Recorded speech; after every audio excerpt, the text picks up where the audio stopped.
Hello, everyone, and a warm welcome to yet another episode of 4D Detailed Dialogue and Discussion in Indian Diabetics. So, today we're going to be discussing about how body weight is an important risk factor for metabolic diseases. So, to discuss on this important topic, we have with us our speaker, Dr. Subhash Kumar is a director of Diabetes and Obesity Care Center in Patna. He's also the faculty of diabetes courses at University of South Wales. And over to you, Dr. Subhash. Thank you, Dr. Beatrice. Can I have my presentation? Good evening, everyone. This is a very important budding topic we have today across the world. We understand that the mother of all metabolic disorders start with the obesity, adiposity. We understand by evolution as we have developed from Homo sapiens to our next stage of our evolution that on a lighter note it's called homus obeticus, and this has come as we have advanced in our lifestyle, we have advanced in a scientific forum and economic as well, and India is no more a backyard in this matter. Traditionally, when you look at our forefathers and all, they had a very bad nutritional history because of either poverty or because of so many other socio-cultural issue. But today, when we have developed and our economy has developed, we have a very bad systematic familial habit of wrong nutrition, what I should say, a reason for today's obesity even among children. And this is a complex heterogeneous issue where the whole system of physiology get disturbed, and the metabolic factors associated with the protein, carbohydrate and fat metabolism get disturbed. And this is how our coming generation, especially the young ones and those who are in the very productive stage, are getting affected badly. And we need to realize that the issue is across the world. And if you look at the data, you have the later ones, but the latest one is still very bad. The area with all the deep colors have developed, and it is equally and little more on the woman's side, but then that is also genetically determined. So worldwide, we have a huge number of people suffering from adiposity. And when it is data from India, you can see that almost 73% of the urban Indians are overweight, and to the worst part of it, it is the people who are in the younger age group from 28 to 38 year old people. So our most productive and most healthy populations are becoming unhealthy, and they are getting in trap of these overnutrition, and which is a harboring point for all metabolic obesity related disorders, which I'm going to enumerate shortly. And to realize that it is the urban population which was initially affected, and this thing has driven into the rural population as well, because the habit of having what we say westernized food has not only infiltrated our society, but also has gone deep in the rural population as well. And the most importantly, this is the reason where we get many of our people with metabolic disorder. If you look at these latest data from school children, which is the most worst part of the disorder, is if you look at its children's in metros like Delhi, Pune, and Chennai, almost more than 25 or 30% children are overweight, and 7.5 and odd people are in obese category. And these children, once they grow up, they are going to develop all those things which are associated with this disorder. So no, basically it is our tradition that starts from the very beginning of the child growth, where family and parents, mothers, they feed kids with overnutrition, and they get a habit of getting too much of calorie, which is basic cause for abdominal adiposity, or harboring point for all those diabetes, obesity related disorders. If you look at the organ system which are involved, it is, you name it, and it is affected across the body. Either it is a cardiovascular, respiratory, or other even psychological disorders. Malignancies are quite directly related to obesity. And today's topic, when we are talking, is more on cardiovascular health, and it is the initiating part. It is the starting point for such cardiovascular disorder, which where you get high inflammatory markers raised, related damage to endothelium, and I'll be discussing more about it. If these disorders are related to obesity was understood actually very late. It was the Portugal who first realized that obesity is a disease across the world, and it is very late actually. Uh, in 2022, or across 2020, the German first time, on a very late time, they realized that obesity should be regarded as a disease. Even American Association of Physicians were the one who have uh, who have introduced it as a disease, and we need to take care of it, and they have included in their policy to target obesity as a part of their medical facility. So the system, as I was talking about, it is not only with the physical part, it is a psychological part, and you have to name it and you will find the problem associated with it.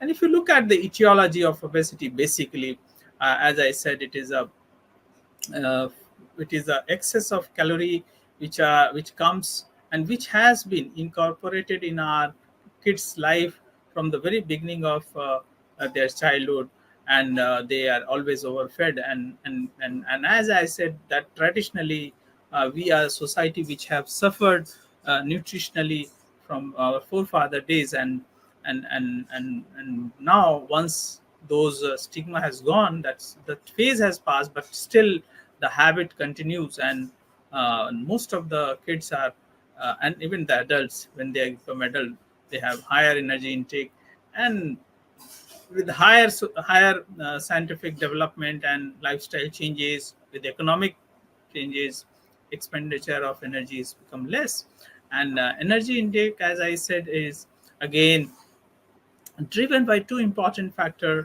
One is environmental, and then next is the hedonic input, where you have a memory of having a pleasurable taste, and all these excess intake, either due to environmental factor or due to the hedonic factor, input factor, you affect the adipose tissue, pancreas, gut and genetics, and also medications. So all these the five factors together are associated, or maybe a basic etiological factor related to adiposity. So, if you look at the central regulation, where your hedonic part and your appetite is regulated, is from the arcuate nucleus at the hypothalamus, and there are certain hormones, neurohormones, which are associated. However, I'm going to discuss the detail about these neurohormones, but we do understand that ghrelin is associated with the increased appetite, and the hormones like leptin, insulin, amylin, peptide YY, which is again secreted from the gut cells, gut microbiota, cholecystokinin, pancreatic polypeptide, GLP-1, which is a part of therapy now, is associated with the satiety, and other hormone like T3, reverse T3, are the associated factor which regulates. When I was talking about gut microbiota, which is again a very burning area of research nowadays, where which has been directly associated with several disorder, be it IBS, or be it even schizophrenia and all other asthma and related. Obesity and diabetes is again a very has a direct link with intestinal flora, and we understand that we have almost 10 times more cells in our body than the bacteria we have, and we have 3 trillion microbiota in our body, and we actually are regulated or by have a direct relation with these bacteria. And there are a number of papers which are coming and which are showing that it is the gut microbiota which regulates the genomic and several other factors associated with our behavior.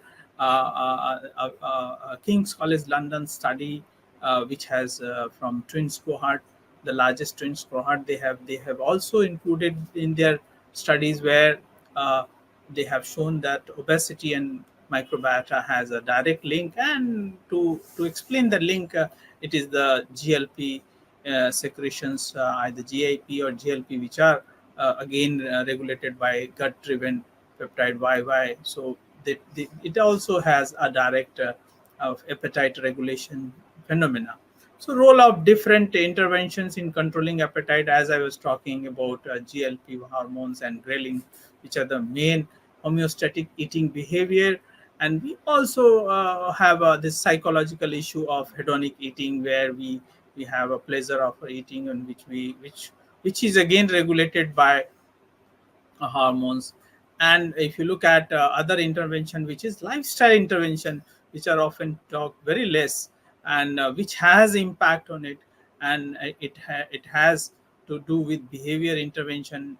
And to us, to our the physician like us, need to learn about lifestyle modification techniques, which are often less is understood and less talked. So we need to develop our skills on behavior techniques. And then finally we do have medication and surgery to answer this ongoing epidemic of obesity.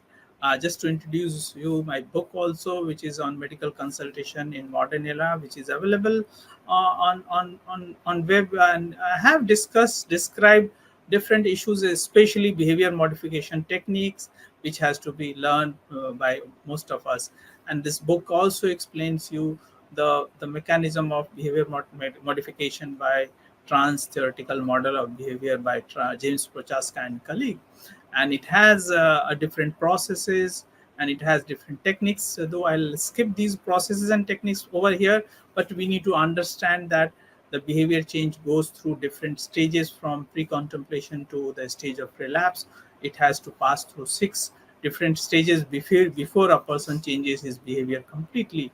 Now, when we talk about the gut microbiota, again, back to our topic of diabetes and obesity, it has a direct relation with the insulin resistance and inflammation associated with uh, uh, neuropeptides and other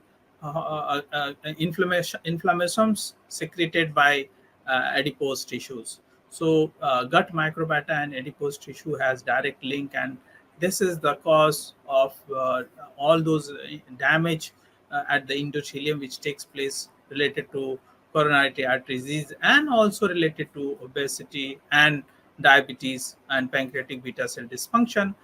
Just to name the gut microbiota related factor, which is lipopolysaccharides, which are again secreted from the gut to cause the damage and inflammatory related reactions. So again, GIP and GLP also have direct relation.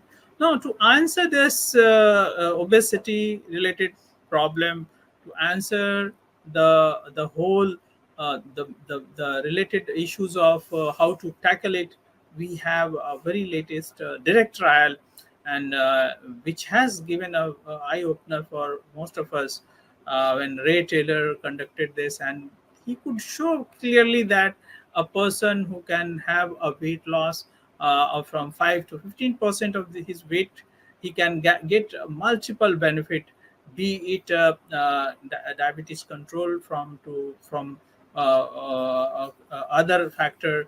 You can also achieve a remission almost now up to 5 years also, if you can achieve a weight loss of more than 15%. So this was a very important trial which has, and there are many other data to support that weight loss can be achieved, and it can cause you innumerous benefit if you get, as I was talking, just from 5% to 15%. You get a good control to the control on different other factors like NAFLD, or maybe a cardiovascular disease and other osteoarthritis and related issue of obesity. That is why, once it is clearly established that the obesity is the mother of all those dysfunction, now different guidelines, either ADA, ASD, and all other guidelines have clearly recognized this as a part of treatment, and they have included that the therapy of diabetes should be considered, which has benefit in terms of weight loss and which has benefit in terms of cardiovascular health. So the drugs which are not which are very specific to these area where we can have weight loss are included as a important, or maybe a first line drug, like GLP-1 or SGLT2 inhibitors. So to understand the mechanism of obesity related dysfunction, we understand that diabetes, there is a mitochondrial dysfunction, and which are again related to the influx of different inflammations, like reactive oxygen species overproduction, and issues related with the glucotoxicity. It causes basically ATP related dysfunction in the body, that is mitochondrial dysfunction, and which leads to either beta cell mass reduction, or or related to glut receptor related dysfunction, which ultimately leads to insulin resistance and has impact at at the cardiovascular point, and also regulation of fat in the, if regulation of glucose into the adipose tissue, and at the hepatocytes. Just to show you this very interesting research, you get a Nobel Prize by Yoshinori Osumi in the year 2016, and he has shown the process of autophagy and the genes responsible for it. And this gives the idea that a starvation, or the concept of intermittent fasting, or answer for weight loss, this can be achieved, and this can help body to get rid of all those dead and other metabolic inert substance inside the cell, and which can help body to get rid of all those unwanted substance, and rejuvenate the whole system of metabolism. So this is again an influence of oxidative stress on mitochondria dysfunction and insulin resistance. The process, how it goes through, and how it causes a resistance once it enables the glut receptors, and it causes insulin resistance, and reactive oxygen species causes mitochondrial dysfunction and impairs the destruction of it, and the accumulation of induced apoptosis inside the cell. So increased fatty acid, which is the basic, you can say, defect due to the visceral obesity, where excess calorie gets converted into this triglyceride related, free fatty acid related dysfunction at the receptor, and causes insulin resistance. So this is one of my paper on imiclamin, where it has shown that we could modulate at the level of mitochondria, where we can get the function of ATP dysfunction improved. Maybe you can get some time However, it is very weak molecule amygdalin which work at it, but we have a concept of mitochondrial function to be restored, and we can improve the insulin resistance at the level of cells. So to come to the obesity treatment part, we have either behavior therapy, which I talk, that we need to learn about behavior modification. We learn about trans theoretical model of behavior modification, and we can help our people to change their lifestyle and eating behavior. And education is very basic to it. And then we have pharmacotherapy in form of GIP and GLP combination or alone, GLP-1, or we also have SGLT2 to answer that. And there are other drugs which I'm going to discuss at the start, and there are surgeries for that. So the drugs which are approved, particularly in India, are liraglutide in US, but still not in India. I believe it has got it has got approval in India. And then we have drug like naltrexone and bupropion combination, which are opiate antagonist and antidepressant, which regulate the appetite.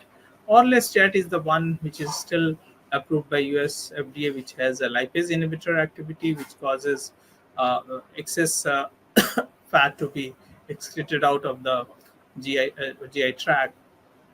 And we have drug like phentermine and topiramate. Semaglutide are again GLP-1, which is again available in India, which regulates the appetite. Now, I just go in little detail about GLP-1, which are again, we know that glucagon-like peptides are secreted from the L cell of upper intestine and cause act at the nucleus tractus and cause appetite suppression, and also has effect on the GI motility. So you have we have seen these molecules we have used.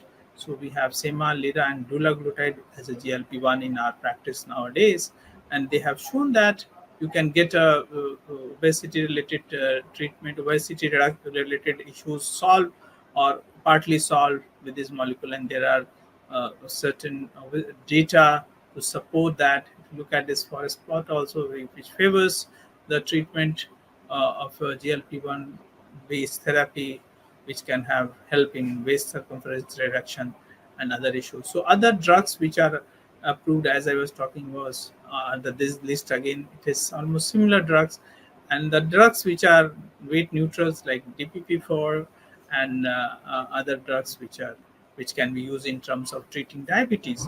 So we have, if we talk about the treatment of diabetes, other than GLP-1, SGLT2 inhibitors are the drugs which can help in terms of weight reduction because of their mechanism of getting rid of excess glucose from the GI tract and from the nephrons, and also helps in terms of reducing the the excess calorie. And combination of DPP-4 and SGLT2 have been shown of great potency in terms of treating diabetes. So, dear friends, before I finish my this presentation, I just want to remind you about the evidence-based medicine.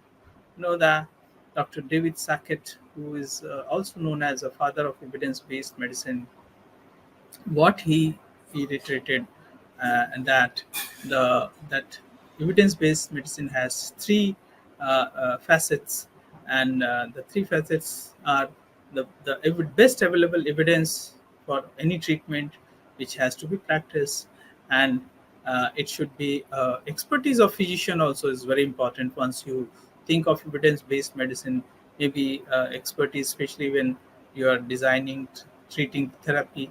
And the third worry, which is I want to remind you again, that it is the patient's values, beliefs, and his acceptance to therapy is also very important. So treating diabetes and treating obesity, treating cardiovascular disease, also once it becomes to make it evidence based, you need to include all the three facets of evidence based medicine. Then only we can achieve a target where we can treat diabetes in a most effective way, we can treat obesity in the most effective way. So I think I'll stop over here and we'll go for any question answer. Thank you. Thank you, Dr. Subhash, for that excellent overview of obesity and the related comorbidities. And it was very interesting to know about your book as well, and the steps of behavior modification, which I think is really the need of the hour to tackle obesity in our country. So, you were talking about childhood obesity. So, how do you think, or how does excess body weight in childhood, how does it translate into an increased risk for diabetes or cardiovascular disease in adulthood? Yeah, of late now we have seen many of us also are seeing people, the children's, those who are less than say 18 years or 17 years, they are coming with type 2 diabetes. It is not type 1, it is type 2 diabetes. And now these adiposity, the fat which is coming up, it is what we used to see in the late stages of 40s and 50s, have come down to the stage, to the age of 13 and 15 now. The children's, if you go to the school, the data from the Delhi and Pune has clearly shown that these children are becoming obese. And these adiposity, the central obesity, the visceral fat, which are getting accumulated due to excess calorie.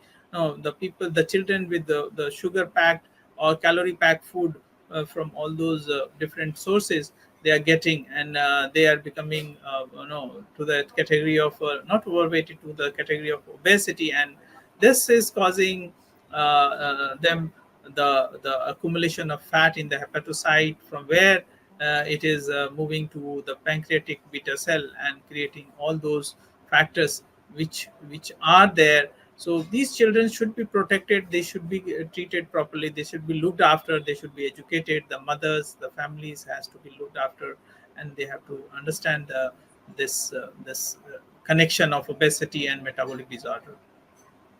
Yes, well said. So, what are the current guidelines for screening obese or overweight patients for diabetes and cardiovascular disease? And how frequently do we do these screenings?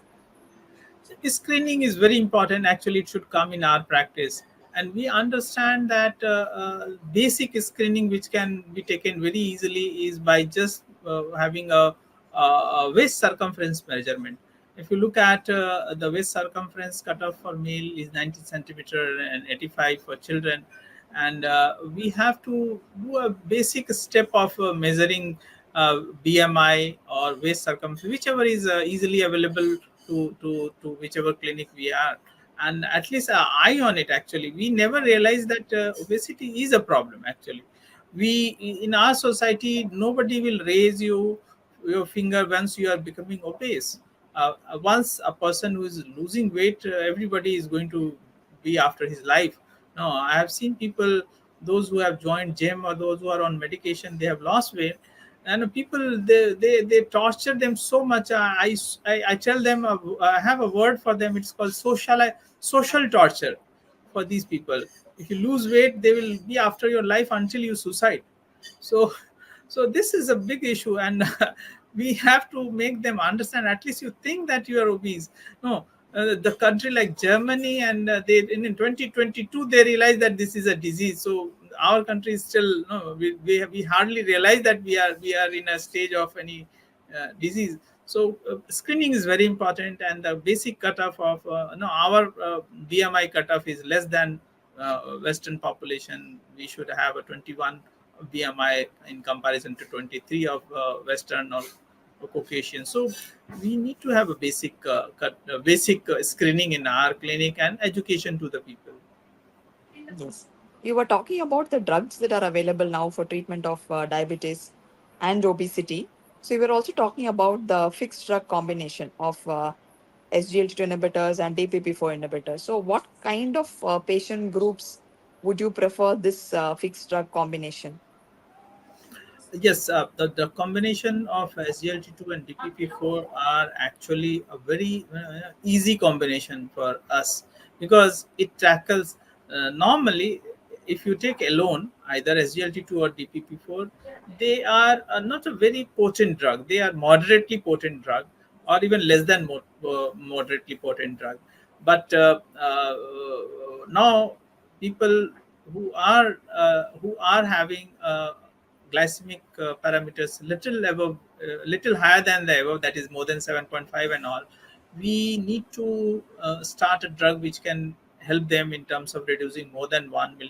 1% of HbA1c. And if you combine these two, I think many of our people will qualify to get these combination, and in one pill that too. The wonder of this drug is both together also will not cause hypoglycemia, because both the drug mechanism is such that it may not have patient may not go for a hypoglycemia. So even early diabetic people, who those who are obese, those who have a little higher BMI, or any other associated metabolic factor, should be given the benefit of these two combinations. Yes.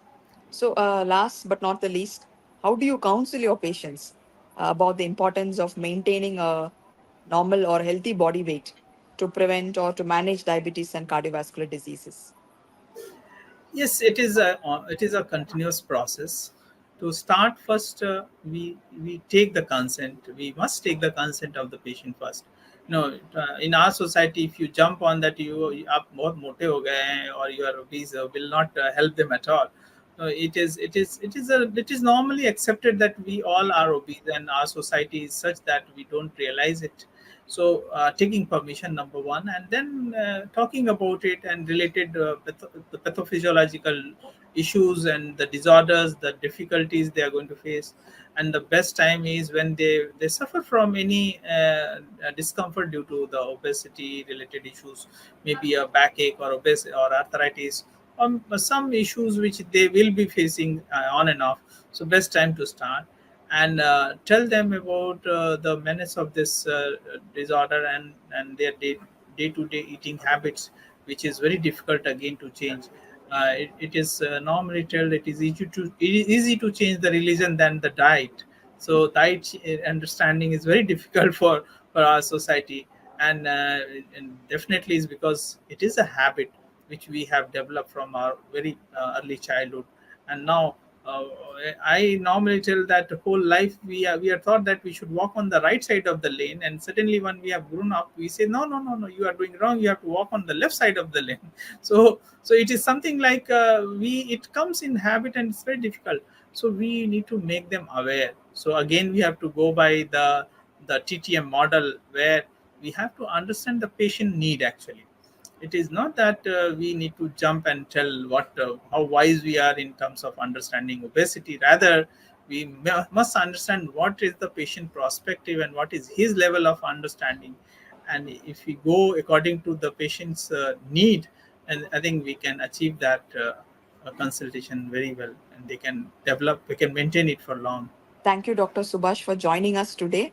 We have had some very good discussion about obesity and behavior change, behavior modification, and how to understand the patient and address their needs as well. So, thank you once again. And I'm sure everybody has enjoyed the discussion. And good night to all of you. And thank you once again for joining us today.